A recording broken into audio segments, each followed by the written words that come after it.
e Esaú. Então abra a sua Bíblia no texto de Gênesis, capítulo 33, versículo 10. Eu quero pensar com vocês durante alguns minutos sobre o tema O semblante de Deus no rosto do irmão. Pode ser também da irmã. Cura para a culpa e o ressentimento nos relacionamentos. Vamos ler então o texto? Diz assim, palavra de Jacó, quando se reencontra com seu irmão. Se agora tenho achado graça aos teus olhos, aceita o presente da minha mão, porquanto tenho visto o teu rosto como se tivesse contemplado o semblante de Deus, e tu te agradaste de mim. Palavra do Senhor a todos nós. Irmãos, a história da relação entre esses dois irmãos, a história da relação entre Jacó e Esaú, eles eram irmãos gêmeos, é uma história cheia de intrigas, de amor parcial por parte dos pais, usurpação, não é? Da bênção, por exemplo, que era devida a Esaú como filho primogênito, ódio mortal entre irmãos, pensamento fratricida.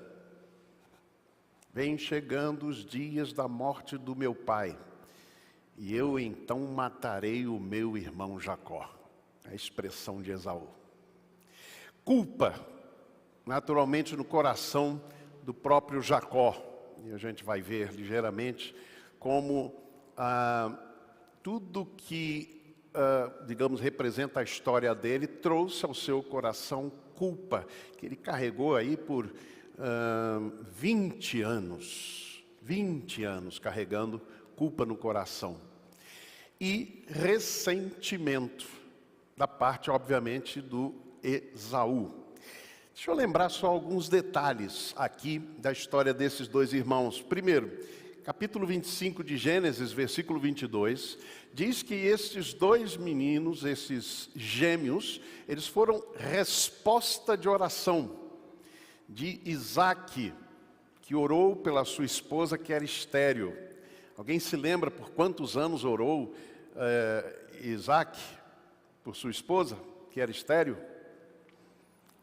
20 anos. Orou 20 anos. Escolheu não repetir a história de Abraão, seu pai. Que depois de 10 anos, parece que cansou de orar ou de esperar e resolveu, pela via da cultura mesopotâmica. Pois bem, no capítulo 25, versículo 22, a mãe já grávida dos gêmeos, a Bíblia diz que os gêmeos lutavam no ventre de Rebeca. Gênesis 25, 28 é um dos textos mais fortes que diz: Isaque amava Esaú, Rebeca, porém, adversativa, amava a Jacó. Amor parcial. Gênesis 25, 29 a 34, a gente encontra o momento quando Jacó, oportunista que foi, roubou ou comprou, vamos dizer assim, o direito de primogenitura de Esaú. O direito de primogenitura é que o primogênito tinha direito a 2/3, ou há uma expressão bíblica que diz dobrada, porção dobrada da herança da família. E ele também assumia a função de líder da família. Então nós temos esta expressão em Gênesis 25, 29 e 34. A Bíblia diz sobre esse momento algo bem interessante. No versículo 34 diz: assim desprezou Esaú o seu direito de primogenitura. Gênesis 27, 1 a 45, nós temos então o momento quando Jacó astuciosamente toma a bênção que era dada a Esaú. Olha como é que Esaú reage quando fica sabendo da atitude de Jacó, seu irmão, de ter roubado a sua bênção.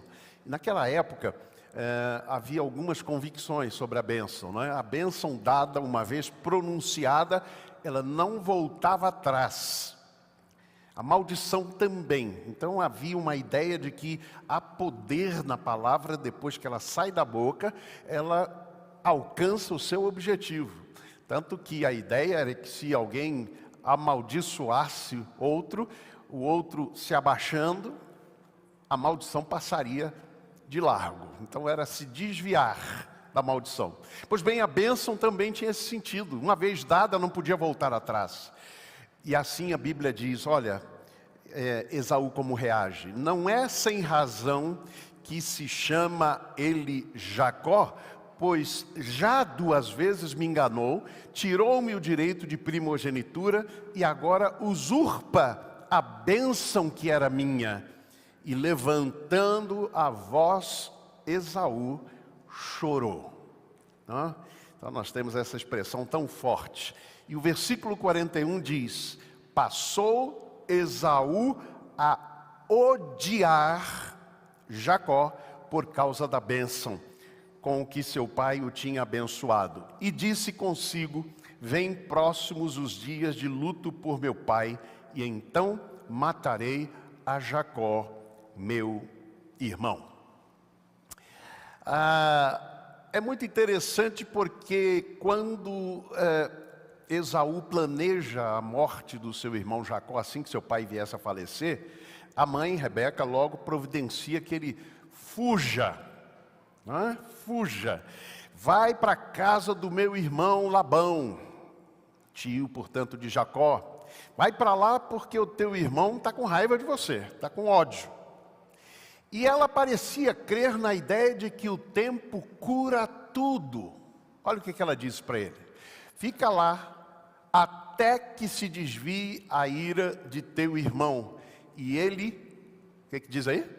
Se esqueça do que lhe fizeste. Então parecia que ela tinha essa ideia: o tempo cura tudo. Com o tempo você vai esquecer o que lhe fizeram, etc. Pois bem, meus amados irmãos, depois de 20 anos, estes 2 irmãos se encontram, aparentemente trazem ainda a culpa e o ressentimento no coração, mas há um reencontro. E nesse reencontro, Jacó se dirige ao seu irmão e diz então essas memoráveis palavras: porquanto tenho visto o teu rosto como se tivesse contemplado o semblante de Deus. Por quê? Porque houve ali perdão, houve ali reconciliação, naquele momento de tanta dor, naquele reencontro. É interessante lembrar que os irmãos tinham, a essa altura da reconciliação, eles tinham 60 anos de idade. No contexto brasileiro moderno, já seriam idosos, não é? Como eu sou já idoso, né? Mas no contexto lá do Antigo Testamento, por exemplo, Jacó viveu 100 e tantos anos, 180, salvo engano, ou 138 anos, alguma coisa assim. Então ele não era tão idoso ainda, não? Mas já eram pessoas com um histórico de 60 anos na sua vida. E cabe lembrar mais uma vez, 20 dos quais distantes um do outro. Eu quero refletir com vocês sobre esta passagem, ou esse reencontro deles, e eu quero refletir com vocês sobre como a separação entre os irmãos se deu em meio à culpa e ressentimento, e como essas situações foram superadas. Primeira coisa que o texto me ensina, a história desses dois homens me ensina, é que o semblante de Deus brilha mais forte em rostos de irmãos reconciliados. É muito interessante porque a Bíblia diz em 2 Coríntios, capítulo 3, versículo 18, o apóstolo Paulo diz: todos nós, com o rosto descoberto, refletindo como espelho a glória do Senhor, somos transformados de glória em glória na mesma imagem como pelo Espírito do Senhor. A ideia, portanto, de que a face de Deus ou o semblante de Deus se reflete em nossos rostos, em nossas faces, na medida em que vivemos dentro dos valores, dentro dos princípios da palavra de Deus. No reencontro e na reconciliação entre Jacó e Esaú, Jacó viu no rosto do seu irmão o semblante de Deus, porque o seu irmão o aceitou e o perdoou. E Esaú refletiu em seu rosto o semblante de Deus, porque tomou também a decisão de perdoar o seu irmão. Olha o que diz 2 Coríntios, capítulo 5, versículos 17 a 19. Pelo que também, se alguém está em Cristo, nova criatura é, as coisas velhas já passaram, eis que tudo se fez novo. Mas todas as coisas provêm de Deus, que nos reconciliou consigo mesmo por Cristo e nos confiou o ministério da reconciliação.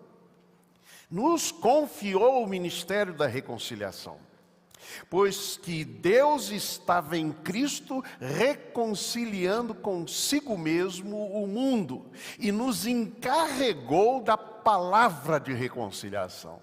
Então, irmãos, o que eu percebo, o que eu aprendo é que Deus quer, é da vontade de Deus a reconciliação. Ele nos encarregou de um ministério de reconciliação e da palavra da reconciliação. Olha como esta relação entre uma vida reconciliada com Deus e uma vida reconciliada com os outros, como ela tem implicações reais e sérias na nossa vida de adoradores. Jesus fala sobre isso em Mateus 5, 23, 24. Portanto, se trouxeres a tua oferta ao altar, e aí te lembrares de que teu irmão tem alguma coisa contra ti, deixa ali a oferta diante do altar, e vai reconciliar-te primeiro com teu irmão, e depois vem e apresenta a tua oferta. Perceberam? Se você lembrar que teu irmão tem alguma coisa contra ti,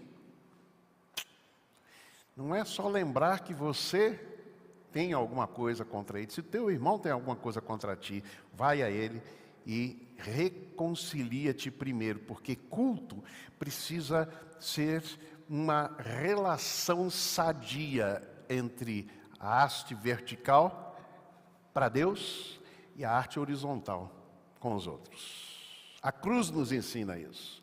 Nossa face brilha mais com o brilho da face de Deus quando nós proclamamos e encarnamos a palavra da reconciliação. Queria dizer para você nessa manhã que nós todos, não só pastores, mas nós todos, se um dia já nos encontramos e já nos reconciliamos com Deus, somos chamados a também sermos proclamadores da palavra da reconciliação. Segundo aspecto que eu chamo a sua atenção, eu intitulo: para ver o semblante de Deus no rosto do irmão, é preciso atitude. Quais foram as atitudes que Jacó tomou? O que aconteceu na vida de Jacó para que ele conseguisse enxergar no rosto do seu irmão a face de Deus? Não apenas houve atitude da parte de Esaú, mas houve principalmente atitude da parte de Jacó.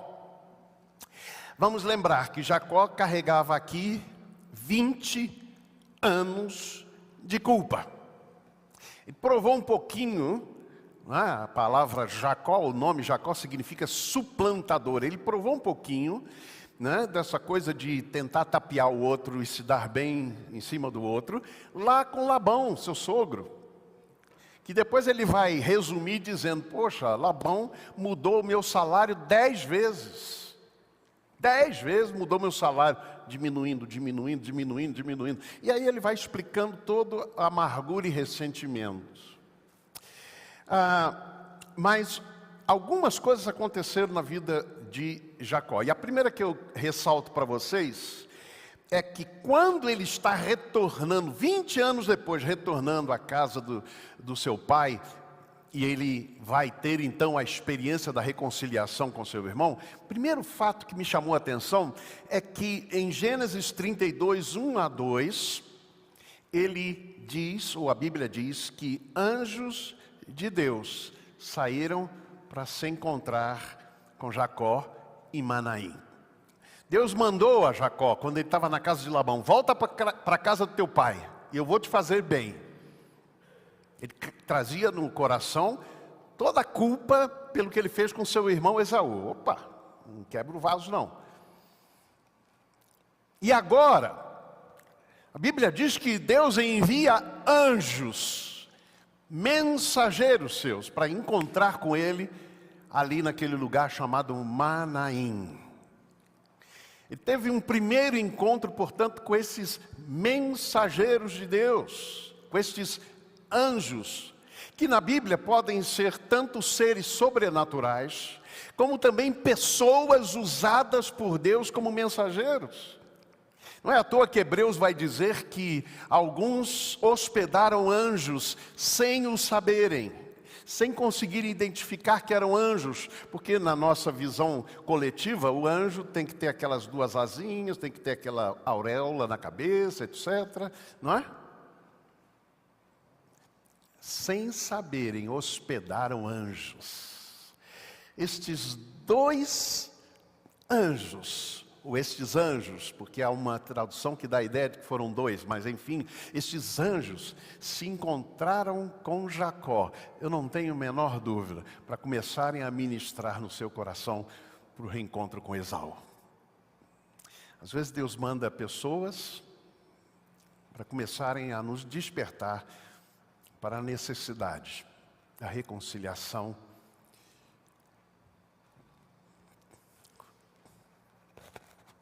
e do perdão.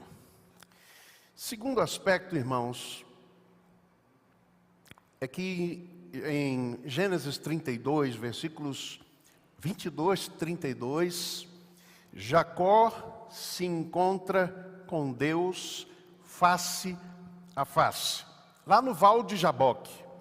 Ele mandou a família toda passar e ele ficou ali no Val de Jaboque. E ali ele tem um encontro com Deus. E a expressão que ele usa, ele muda o nome de Val de Jaboque para Peniel, face de Deus. Não é interessante que mais tarde ele vai dizer para o seu irmão Esaú, eu tenho visto o teu rosto como a face de Deus? Para se encontrar ou para ver o semblante de Deus na face do outro, é preciso que primeiro a gente tenha um encontro pessoal com Deus, transformador como foi no Val de Jaboque, em Peniel. A gente primeiro precisa ver a face de Deus refletida na própria face do Senhor. Pelo que Jacó chamou ao lugar Peniel, dizendo, porque tenho visto Deus face a face, e a minha vida foi preservada. Ele não tinha ideia, e a gente vai perceber um pouquinho disso. Ele não tinha ideia que esta face de Deus ele veria novamente na face do seu irmão Esaú. Ele tinha medo. Quando ele começa a preparar o seu retorno, ele envia mensageiros adiante de si. E a Bíblia diz que os homens voltam dizendo, olha, teu irmão também está vindo encontrar com você. Vem ele mais 400 homens com ele. Jacó pensou, estou frito. Era isso que ele imaginava. E aí Jacó tenta a reconciliação por meio de presentes. Prepara um monte de presentes para entregar para Esaú. Bota à frente, a Bíblia diz que ele botou à frente, né? Ele botou esses presentes à frente dele. Mais tarde, olha o que diz capítulo 33, versículos 1 a 3. Levantou Jacó os olhos e olhou, e eis que vinha Esaú e 400 homens com ele. Então repartiu os filhos entre Leia e Raquel e as duas servas, e pôs as servas e os seus filhos na frente, Leia e seus filhos atrás destes, Raquel e José por últimos. E aí a Bíblia diz algo que me chamou muita atenção. Diz assim: mas ele mesmo passou à frente deles, inclinou-se em terra 7 vezes, até chegar perto do seu irmão Esaú. Eu achei lindo essa perspectiva, que antes ele tentava botar os presentes na frente dele, para buscar reconciliação. E ele chega a dizer: eu vou aplacar a ira do meu irmão com esses presentes. Não aplaca ira coisa nenhuma, irmãos. A gente precisa colocar a nossa face. Ele precisou entender que presentes não substituem a presença. Pois bem, Jacó tomou essas atitudes que favoreceram e o levaram a perceber, a ver o semblante de Deus na face do seu irmão Esaú. Em terceiro lugar, eu quero dizer para vocês que para ser o semblante de Deus para o irmão é preciso atitude também. E aqui estamos falando de Esaú. Qual era o problema de Esaú no relacionamento com seu irmão? Se Jacó carregava a culpa, Esaú carregava ressentimento. Eu não sei se ele carregou durante esses 20 anos, porque a Bíblia diz muito pouco desta mudança de atitude. A gente sabe lá atrás, 20 anos antes, que ele disse: eu vou matar Jacó. Mas é provável que Deus trabalhou no coração desse homem durante muito tempo para que ele também então tirasse o ressentimento. 20 anos. Ele superou este ressentimento. A Bíblia diz no versículo 33, versículo 4, quando Jacó vem ao encontro, Jacó traz a culpa, e ele vem ao encontro do seu irmão Esaú, naquele momento, a Bíblia diz assim: então Esaú correu-lhe ao encontro, abraçou, lançou-se-lhe ao pescoço e o beijou, e eles choraram. É muito interessante, portanto, que Esaú tenha dado este passo de vencer o ressentimento, porque entendeu que o ressentimento fazia mal para ele mesmo, e ele venceu.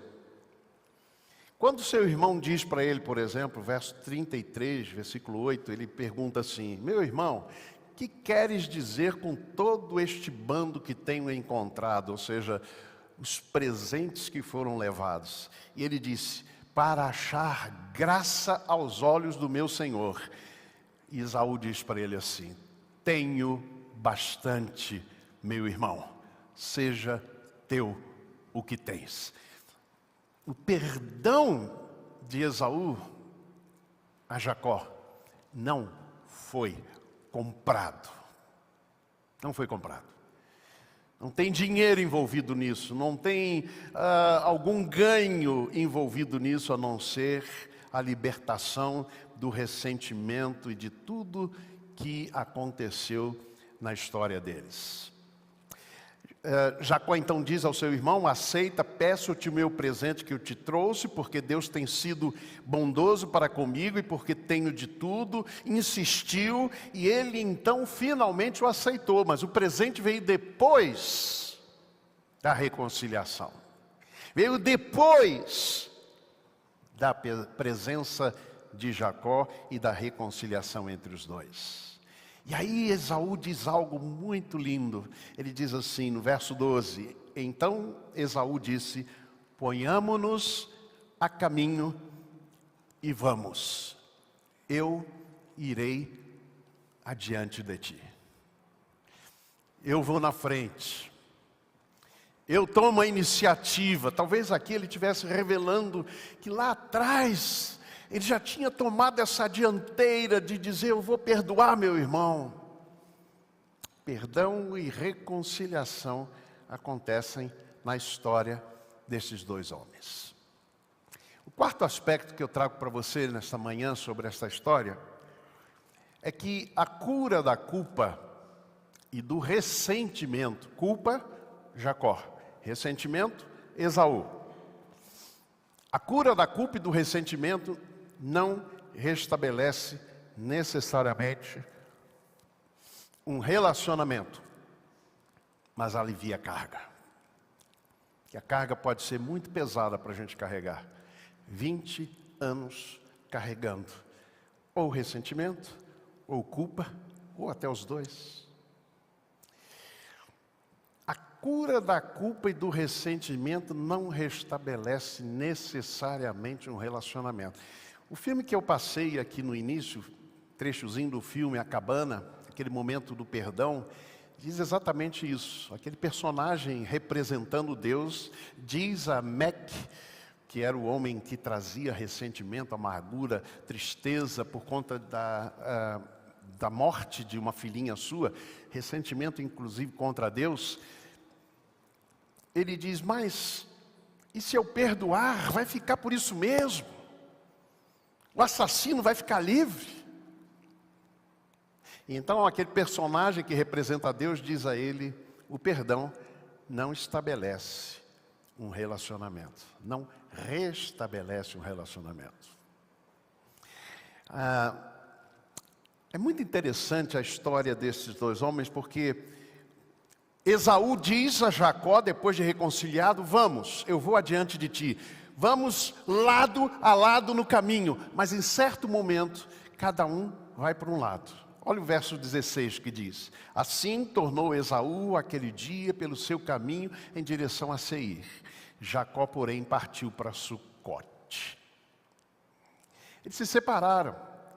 Porque talvez alguém pensasse: agora eles vão voltar a viver dentro da mesma casa, vai voltar a ser o que era. É difícil voltar a ser o que era. Há muita coisa que ficou para trás. Agora são duas famílias grandes, etc. Cada um seguiu o seu caminho. Mas eles não tinham mais a carga pesada da culpa e do ressentimento sobre os seus ombros. Isso é muito importante para a gente perceber isto, que quando você tem a quebra de um relacionamento com alguém, e você se reconcilia com essa pessoa, há uma tendência das pessoas dizerem assim: agora ficou tudo ótimo, maravilhoso, vamos voltar a ser o que era antes, vamos superar. Mas não é assim, e não precisa ser assim. O importante é que ressentimento e culpa sejam tirados do coração e do caminho, que não mais determine as suas ações e reações.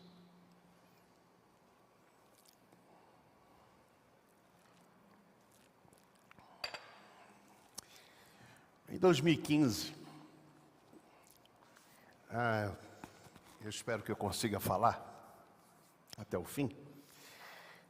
Em 2015 aconteceu uma crise administrativa num colégio que pertencia a uma igreja da qual eu era pastor. Uma crise interna administrativa, uma crise tão grave que chegou a haver, até por parte da direção daquele colégio, a assinatura de um TAC, Termo de Ajustamento de Conduta. Então havia desvios de conduta dentro daquele colégio ligado àquela igreja. Isso nada tinha a ver comigo. Nada a ver comigo. Entretanto, esta crise que dizia respeito somente ao colégio acabou sendo levada para dentro da igreja, com o intuito claro de provocar a minha saída daquele ministério. O que de fato veio acontecer quando então, no dia 29 de fevereiro de 2016, eu renunciei àquele pastorado. A minha saída daquele ministério foi embaixo de mentiras, injustiças, calúnias, ameaças, hostilidades contra mim e contra a minha família. Nós sofremos e choramos muito durante aquele período. Muitos de vocês sabem dessa história. Mas o que mais me marcou, talvez, em toda aquela crise, era que pessoas que até então se diziam muito amigas do pastor, usaram de mentira, até perjúrio, falso testemunho perante o juízo, e até ameaças. Pessoas que eu abençoei e ajudei até na igreja durante aquele período, quase 16 anos de ministério, essas pessoas se tornaram meus algozes, em atitude de profunda ingratidão. Então, durante 8 anos, eu fugi de eventos onde eu sabia que haveria uma grande quantidade de pessoas ali daquela igreja, pessoas provavelmente daquele grupo. Eu não comparecia a sepultamentos de pessoas queridas, celebrações de pessoas amigas, porque eu sabia que ia ter que encontrar com essas pessoas. Fugi mesmo. Dei uma de Jacó. Fugi. Até que, sábado, dia 7 de setembro, eu fui convencido por alguns anjos. Lembra? Jacó em Manaim encontrou 2 anjos que prepararam para aquele momento. Então, alguns anjos, que não eram seres sobrenaturais, mas pessoas concretas, começaram a dizer: vamos para o casamento de fulano, da filha de fulano, deste amigo nosso. E eu dizia: não. Até que, aliás, é importante lembrar que esse meu amigo, cuja filha se casou no dia 7, ele foi até lá em casa levar o convite, E nós tínhamos uma festa no almoço, tivemos uma festa no almoço, que era o aniversário do irmão Antônio Augusto, lá na chácara, Antônio Augusto, pai das meninas Simone e Kátia, aqui da igreja. E nós chegamos em casa muito tarde, chegamos cerca de 18h30 em minha casa, eu e Débora, e ela perguntou novamente: e então, vamos? Eu falei: bom, vamos, Vamos ver o que Deus preparou para nós lá. E aí então, irmãos, foi num salão de festas conhecido, e chegamos lá cerca de 8 da noite. Quando chegamos lá, havia uma mesa reservada para a Igreja Batista da Graça, reservada assim. Botaram estrategicamente esta mesa no caminho do banheiro feminino. Ou seja, as mulheres que iam para o banheiro feminino viam a nossa mesa, E quem estava na mesa? O primeiro destaque que eu faria desse encontro é que eu achei que eu ficaria lá como em outros eventos, nos quais as pessoas, durante esses 8 anos, evitavam ficar ao meu lado. Isso é muito duro para a gente, às vezes, perceber pessoas que se chegavam a você, quando você era pastor de uma grande igreja, etc., sentado do lado do pastor Josué. E eu achei sinceramente que era o que ia acontecer. Então a primeira coisa que começou a acontecer ali foi um verdadeiro carrilhão de gente vindo à nossa mesa, cumprimentando e dizendo que bom e que saudade, etc. Eu não sei quantas pessoas, não sei nem descrever quem eram, né? Algumas pessoas que estavam na nossa mesa estão aqui hoje, né? Não vão me deixar mentir sozinho. Não vão me deixar mentir. E aquele grupo de gente, eu me surpreendi com aquele negócio, eu disse, que coisa, pensei comigo, que coisa que está acontecendo aqui, que é isso? Certo momento eu olhei para um pátio ali onde estava a noiva e o noivo, estava vazio, e aqui em volta da nossa mesa, lotado de gente, e vem, e conversa, e abraça, e chora, e não sei o quê. Até que em um certo momento, veio à nossa mesa, ou eu vi passar ao banheiro, uma pessoa de um casal muito querido, mas que participou ativamente daquele momento difícil na nossa vida, negativamente. Eu, sinceramente, durante esses 8 anos, eu pensava, Senhor, como é que eles puderam fazer isso? Não? Me lembrou do Salmo 51, que o salmista diz, eu ia com eles para a casa de Deus, juntos nos assentávamos. Não? E eu nunca entendi, eu não compreendia isso. Eu vi essa pessoa passar, eu disse, agora vai pegar. E eu abaixei a cabeça assim para que eu não me visse, né? Não precisasse olhar. Quando ela passou de volta, demorou muito no banheiro. De repente vem à nossa mesa a pianista Edilene, que toca aqui para a gente, de vez em quando. E ela disse, fulana de tal está chorando na mesa lá, porque quer vir aqui na mesa de vocês. Eu confesso a vocês que a minha vontade era levantar e ir embora. Falei, mas logo eles... Meus irmãos, o que aconteceu naquele momento foi esse movimento dela se levantar e vir aos prantos, acompanhada do esposo. Primeiro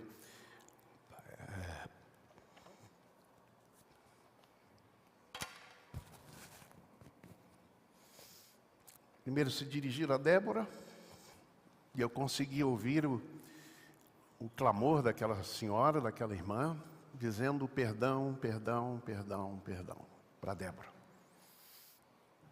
E eu pensei, vai chegar a minha vez. E ela veio e disse, por favor, me perdoe. Chorando, chorando, chorando. E naquele momento veio na minha mente perguntar a ela, mas perdão pelo quê? E ela falou claramente, ela disse, me perdoe, nos perdoe, porque nós contribuímos, nós participamos e nós ajudamos a tirar o pastor da igreja. E eu só pude dizer para ela, minha irmã, você está perdoada em nome de Jesus. Não há mais nada no meu coração contra vocês. E assim aconteceu. O esposo ficou ali conversando comigo vários momentos. Porque aquele momento de reconciliação foi um momento pessoal e individual. Eu, Débora e aquele casal. Aí está resolvido. Mas eu queria dizer para vocês assim, pedir perdão faz bem à alma. Mas perdoar faz mais bem ainda, irmãos. Mais bem ainda. Hebreus capítulo 12 diz, tendo cuidado, de que ninguém se prive da graça de Deus. Falta de perdão nos priva da graça preciosa de Deus, porque a graça é favor imerecido. E de que nenhuma raiz de amargura brotando vos perturbe e por ela muitos se contaminem. Irmãos, o que aconteceu naquele sábado 7 de setembro marcou profundamente a minha vida, da Débora também. e nos abre para uma nova perspectiva, uma nova visão, porque eu diria para vocês, em 8 anos, foi a primeira e única pessoa que disse para nós, por favor, me perdoe. Isso mudou muito o nosso coração. Eu tenho conversado de vez em quando, eu e Bebeto, a gente conversa sobre umas coisas, né? E ele estava me dizendo algo bem interessante, ele dizendo, isso é espiritual, não tem explicação racional, não tem nada disso, é espiritual. E ele contava que o Francisco, aquele pelo qual nós oramos, né? Funcionário lá que teve um acidente no braço, etc. Disse que quando ele saiu do hospital, ele se dirigiu lá, a enfermeira, né, parece, e contou e lembrou da história de Jonas, dentro do grande peixe. E que o grande peixe engoliu Jonas, né, porque Jonas estava fugindo. Né? O fujão Jacó, o fujão Josué. E Deus deixou ele ali 3 dias e 3 noites dentro daquele grande peixe, até que o lançou de volta, já estava pronto agora para voltar a Nínive e pregar. Sabe por que Jonas fugiu de pregar em Nínive? Porque ele tinha ressentimento contra os assírios. Porque os assírios tinham destruído Israel, tinham invadido Israel, tinham acabado com Samaria, a capital. Entendem? Ele estava carregado de ressentimento. Mas Deus precisou de 3 dias e 3 noites dentro daquele grande peixe para curá-lo. E aí o Francisco disse que ele via aquele hospital, o hospital de base, como um grande peixe. E Deus deixou ele ali dentro até que o curou e o jogou para fora para ele continuar a sua missão.